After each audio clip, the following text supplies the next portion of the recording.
जय सिया राम, जय बागेश्वर धाम। जय बागेश्वर धाम। क्या नाम है आपका? बलवीर मीणा।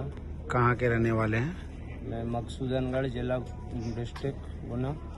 पहली बार आप बागेश्वर धाम कब आए थे? 2022-23 में। क्या आपकी अर्जी थी और क्या पर्चा बना था? क्या पर्चे पे लिखा हुआ कार्य जो आपका कार्य पूर्ण हुआ? तीन लड़कियां थी, पुत्र नहीं हो रहा था, पुत्र हो गया। और मेरी गोली दवाई चल रही थी, दिमाग मेंटल हो गया था, वो भी ठीक हो गया।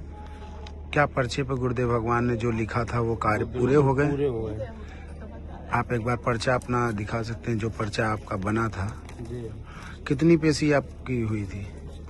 मेरी 21 पेशी में ही काम हो गया था, पहले 10-12 पेशी में ही, और फिर 21 की मैंने। गुरुजी से मिले, अब 40 के समथिंग हो गई। बागेश्वर धाम सिद्धपीठ आश्रम पर आने वाले भक्तों के लिए आप क्या कहना चाहेंगे? यही कहना चाहूँगा कि बालाजी और गुरुजी पर भरोसा रहे, सभी का काम होगा, समय चाहे कितना ही होगा। जय सिया राम, जय जय बागेश्वर। जय बागेश्वर।